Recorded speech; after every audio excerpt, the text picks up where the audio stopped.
Hello students, कैसे हैं आप सब। आई होप कि आप सब बहुत अच्छे हैं। चलिए, बहुत बढ़िया।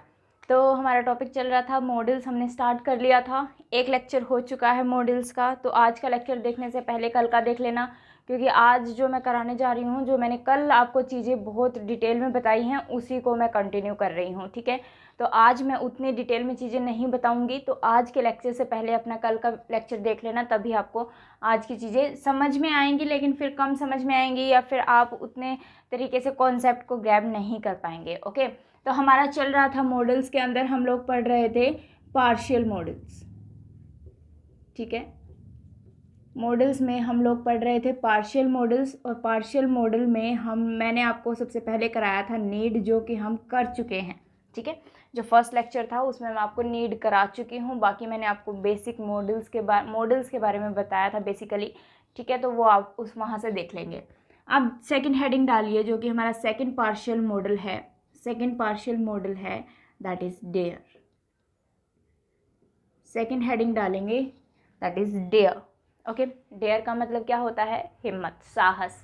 ओके, तो हमने क्या पढ़ा था पार्शियल मॉडल के बारे में, कि पार्शियल मॉडल्स वो मॉडल्स होते हैं जो सेंटेंस में मेन वर्ब का भी काम कर सकते हैं और सेंटेंस में हेल्पिंग वर्ब का भी काम कर सकते हैं। यही मैंने आपको कल बताया था पार्शियल मॉडल के बारे में। ठीक है, तो जब ये हेल्पिंग वर्ब का काम करते हैं तो हम इनको क्या बोल देते हैं? मॉडल्स ही बोल देते हैं, क्योंकि बेसिकली मॉडल्स जो हैं आपकी वो हेल्पिंग वर्ब्स ही होती हैं। और कैसी वर्ब्स होती हैं? एक्स्ट्रा हेल्पिंग वर्ब, या मैंने आपको बोला था कि आप याद रखने के लिए इनको मेकअप वर्ब्स भी बोल सकते हैं। ठीक है, तो वो सब चीज़ें जानने के लिए आपको कल का लेक्चर पहले देखना पड़ेगा।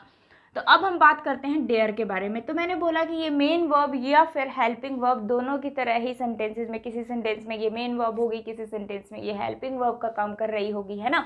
तो कल मैंने आपको बताया था, लास्ट लेक्चर के अंदर मैंने आपको 4 टाइप के सेंटेंसेस बताए थे। एक बताया था मैंने आपको एफर्मेटिव, ठीक है, दूसरा मैंने आपको बताया था नेगेटिव, एंड थर्ड मैंने आपको बताया था इंटेरोगेटिव। और इंटेरोगेटिव में भी जो एक और फॉर्मेट मैंने आपको बताया था, वो मैंने बताया था आपको इंटेरोगेटिव प्लस में नेगेटिव।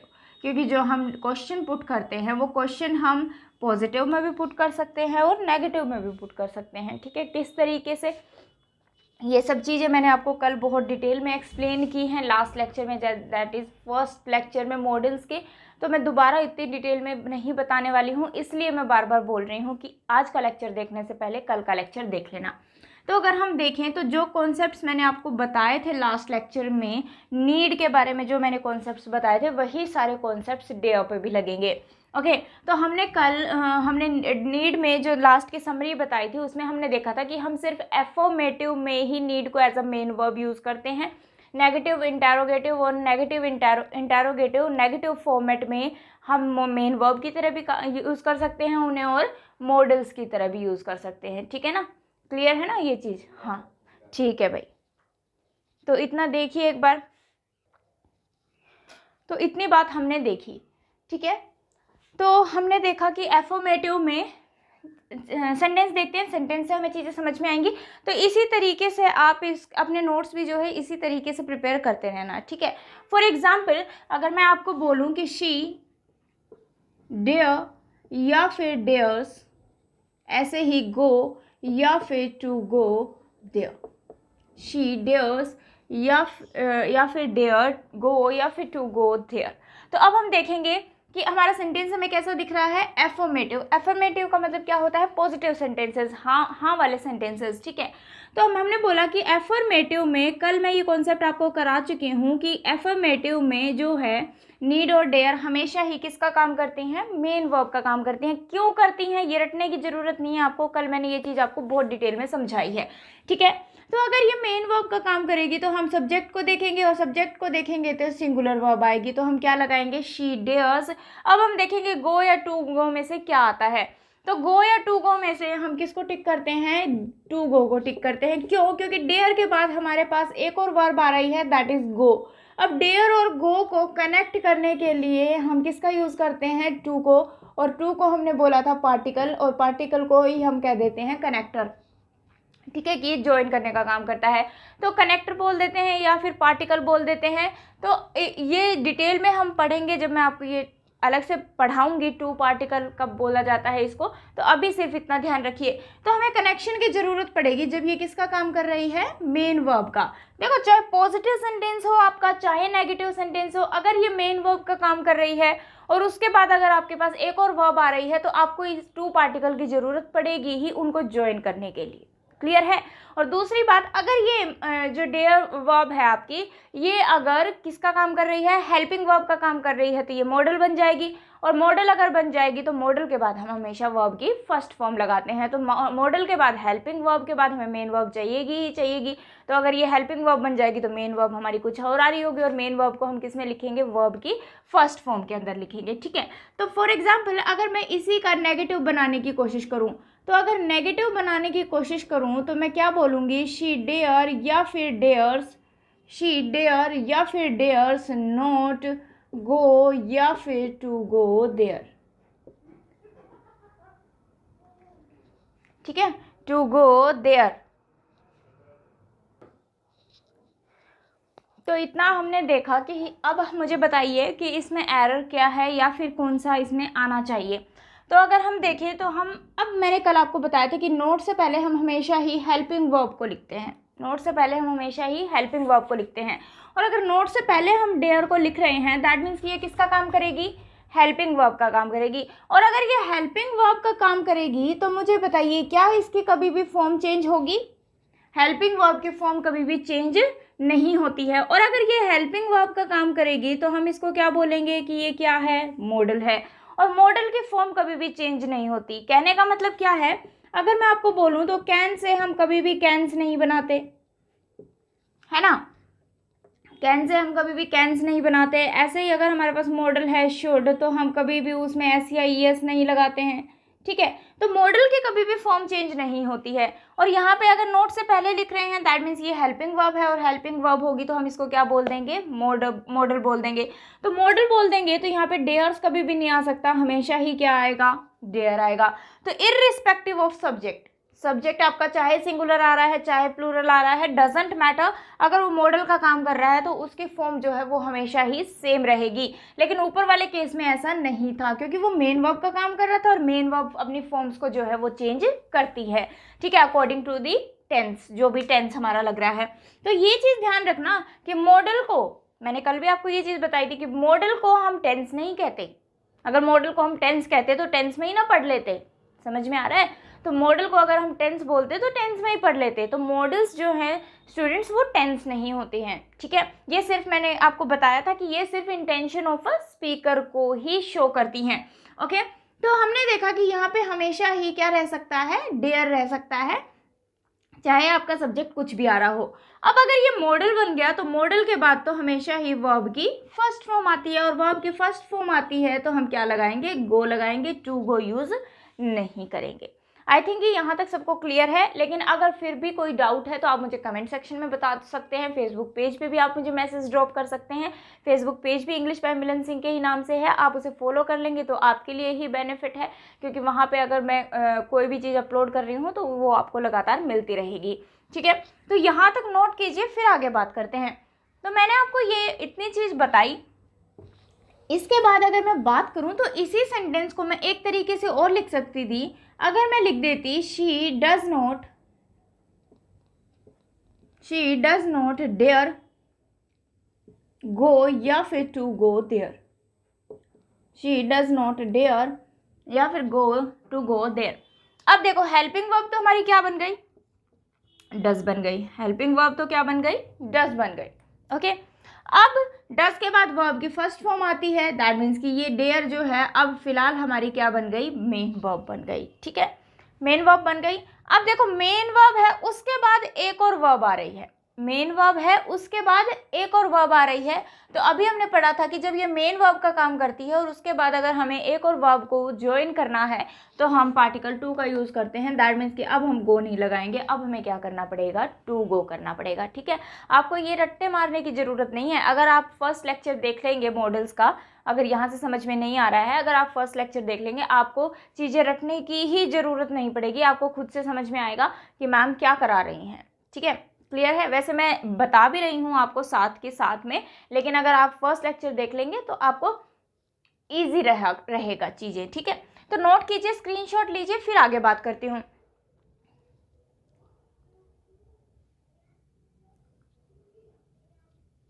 चलिए, तो एफर्मेटिव और नेगेटिव हमारा यहाँ से कंप्लीट हो गया। अब अगर मैं बात करूँ इंटेरोगेटिव सेंटेंस की, तो मैंने आपको बताया था कि इंटेरोगेटिव सेंटेंस है, या फिर मैं बोलूँ कि जब भी हम क्वेश्चन पुट करते हैं तो वो हम हमेशा ही किससे पुट करते हैं, हेल्पिंग वर्ब से। आपका कभी भी देख लेना, आप इंटेरोगेटिव सेंटेंस आप जब भी बनाएंगे, ठीक है, इररिस्पेक्टिव ऑफ एडजेक्टिव या व्हाटएवर, उनको छोड़ के अगर हम क्वेश्चन पुट कर रहे हैं तो हेल्पिंग वर्ब से ही आपका क्वेश्चन पुट होता है, ठीक है। तो अगर हम हेल्पिंग वर्ब की बात करेंगे, तो अगर मैं आपको लिख रही हूँ कि dare she go there, dare she go there, क्या उसमें वहाँ जाने का साहस है, ठीक है, कि क्या वो वहाँ जा सकती है, ठीक है। तो अब देखो, अब हमने बोला डेयर, दैट मीन्स कि मैं यहाँ से क्वेश्चन पुट कर रही हूँ, तो ये किसका काम कर रहा है, हेल्पिंग वर्ब का। और अगर ये हेल्पिंग वर्ब का काम कर रही है तो हम इसको क्या बोलेंगे कि ये क्या है, मॉडल है। अगर हेल्पिंग वर्ब का काम कर रही है तो हम इसको क्या बोलेंगे, मॉडल है। और अगर ये मॉडल है तो मॉडल के बाद वर्ब की फर्स्ट फॉर्म आती है, जी बिल्कुल, और ये चीज़ हमने बिल्कुल सही लिखी है। तो यहाँ तक कोई डाउट होना नहीं चाहिए, आई थिंक। ओके, तो ये था आपका interrogative sentence in positive format के अंदर, ठीक है। अब अगर मैं इंटेरोगेटिव नेगेटिव फॉर्मेट की अगर मैं बात करूं, या फिर देखो, इस पे आने से पहले एक चीज़ और मैं यहाँ पे आपको बताती हूँ कि अगर यही क्वेश्चन मैं किससे पुट कर लेती, डज शी डेयर गो या फिर to go there, does she dare go या फिर टू गो देयर। अब देखो, मीनिंग दोनों का सेम है, मीनिंग दोनों ही सेंटेंसेस का सेम है, ठीक है। मीनिंग में कोई डिफरेंस नहीं है, सिर्फ लिखने के तरीके में डिफरेंस है। तो अब देखो कि अब मैं अगर डज से क्वेश्चन पुट कर रही हूँ तो हमारी हेल्पिंग वर्ब क्या बन गई, डज बन गई। अब अगर ये helping verb does helping verb अगर बन गई तो डज के बाद वर्ब की फर्स्ट फॉर्म आती है, दैट मीन्स कि डेयर यहाँ पे क्या बन गई, मेन वर्ब बन गई। और अगर मेन वर्ब बन गई और उसके बाद भी एक और वर्ब आ रही है तो हम उसको किससे कनेक्ट करेंगे, पार्टिकल से। तो हम यहाँ पे क्या लगाएंगे, टू को लगाएंगे, ठीक है। तो आपको ये ध्यान रखना है कि डेयर जो है वो सेंटेंस में मेन वर्ब का काम कर रही है या फिर हेल्पिंग वर्ब का काम कर रही है। तो उसके अकॉर्डिंग ही हम क्वेश्चन को सॉल्व करेंगे, उसके अकॉर्डिंग ही हम नेक्स्ट वर्ब को देखेंगे कि वर्ब की फर्स्ट फॉर्म आनी चाहिए या इन्फिनेटिव केस आना चाहिए। ये चीज़ क्या होती है मैं आपको वर्ब एडवांस में बताऊंगी। अभी सिर्फ हम मॉडल्स पढ़ रहे हैं तो मॉडल्स पे ही फोकस रखेंगे, ठीक है, कि ये चीज़ कैसे आ रही है, ये क्यों नहीं आ रही है, बताया भी है मैंने आपको। बाकी ये टू इन्फिनेटिव क्या होता है, या इन्फिनेटिव सिंपली इन्फिनेटिव भी बोल देते हैं इसको, तो ये क्या होता है जब हम वर्ब एडवांस पढ़ेंगे तब इसकी बात करेंगे। तो आई थिंक कि यहाँ तक चीज़ें क्लियर हैं। इंटेरोगेटिव नेगेटिव में सिर्फ क्या होगा, आपके पास नोट आ जाएगा। इंटेरोगेटिव नेगेटिव में क्या होगा, आपके पास नोट आ जाएगा। अब ध्यान से देखना जो मैं आपको समझाने जा रही हूँ। तो अगर मैं आपको बोल दूँ कि dare she not go there, एक ही सेंटेंस को देखो, मैंने आपको हर फॉर्मेट में करा के दिखाया है कि हर फॉर्मेट में मैंने आपको एक ही सेंटेंस को बना के दिखाया है। तो अब अगर मैं डेयर से ही क्वेश्चन पुट कर रही हूँ तो ये किसका काम करेगी, हेल्पिंग वर्ब का। क्वेश्चन हम नेगेटिव में पुट कर रहे हैं, क्या उसमें वहाँ जाने की हिम्मत नहीं है, ओके। तो ये अगर हेल्पिंग वर्ब का काम करेगी तो इसको हम बोल देंगे मॉडल, और अगर मॉडल है तो मॉडल के बाद वर्ब की फर्स्ट फॉर्म आती है। हर जगह देखो कॉन्सेप्ट एक ही लग रहा है, कॉन्सेप्ट एक ही लग रहा है, बस आपको थोड़ा सा ध्यान रखना है। अब जो मैं नेक्स्ट सेंटेंस लिखने वाली हूँ, मैंने आपको कल भी बहुत डिटेल में बताया था, आज फिर से बता रही हूँ, आपकी रिवीजन हो जाएगी, तो ध्यान से देखना। इसी सेंटेंस को अगर मैं बना रही हूँ, अगर मैंने आपको लिखा कि does she dare not go या फिर to go there, does she dare not go या फिर टू गो देयर। अब हमने ये सेंटेंस लिखा। अब अगर हम किससे क्वेश्चन पुट कर रहे हैं, डज से अगर क्वेश्चन पुट कर रहे हैं, दैट मीन्स कि ये हमारे सेंटेंस की क्या बन गई, हेल्पिंग वर्ब। अब हेल्पिंग वर्ब बन गई तो हमें ये पता है कि जब भी हमारा नेगेटिव सेंटेंस बनता है तो हम हमेशा ही ऐसे लिखते हैं, डज नॉट, डिड नॉट, ठीक है, इस तरीके से हम लिखते हैं, हैज़ नोट या हैव नोट। तो आप देखेंगे कि नोट से जस्ट पहले ही हमारी हेल्पिंग वर्ब यूज़ होती है,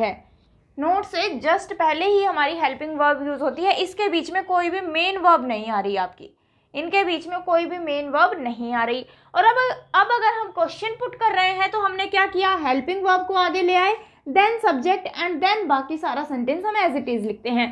तो अब ध्यान दो स्टूडेंट्स, हम सेंटेंस नेगेटिव बना रहे हैं, इंटेरोगेटिव क्वेश्चन है हमारा, इंटेरोगेटिव क्वेश्चन कह रही हूँ, एक ही चीज़ होती है। अगर इंटेरोगेटिव सेंटेंस है तो ये जो नोट है ये कहाँ आना चाहिए, यहाँ पे आना चाहिए। ये नोट जो है वो यहाँ पे आना चाहिए, क्योंकि डज हेल्पिंग वर्ब है तो उसके जस्ट बाद ही तो नोट होना चाहिए ना। क्वेश्चन पुट कर रहे हैं इसलिए सब्जेक्ट हमारा बीच में आएगा। कल मैंने आपको बताया था इसका बेसिक स्ट्रक्चर, ग्रेट। तो नोट जो है यहाँ पे आना चाहिए, तो इसकी पोजीशन क्या होगी, इसकी पोजीशन होगी दिस वन, ठीक है, इसकी पोजीशन होगी दिस वन, हम ऐसे लिखेंगे। और डस के बाद वर्ब की फर्स्ट फॉर्म आती है, दैट मीन्स कि डेयर जो है वो किसका काम कर रही है, मेन वर्ब का।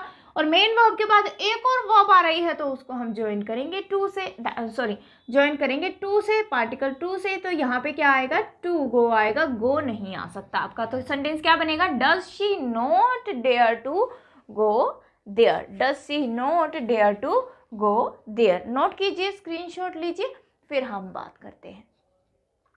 मीनिंग सेम है स्टूडेंट्स, मीनिंग सेम है, ठीक है। तो यहाँ पे अगर आप नोट करना चाहें तो आप लिख भी सकते हैं, इंटेरोगेटिव नेगेटिव फॉर्मेट का मैं आपको पहले भी बता चुकी हूँ। तो अगर हम स्ट्रक्चर लिखेंगे तो डेयर प्लस में सब्जेक्ट प्लस में नोट एंड देन वर्ब की first form and then interrogative. तो यहाँ पे जो डेयर है वो किसका काम कर रहा है, मॉडल का। और अगर हम किसी और हेल्पिंग वर्ब से क्वेश्चन पुट करेंगे तो डेयर जो है वो मेन वर्ब बन जाएगी। क्लियर है, आई थिंक यहाँ तक सबको क्लियर है। डाउट हो तो आप मुझे बता सकते हैं, ठीक है।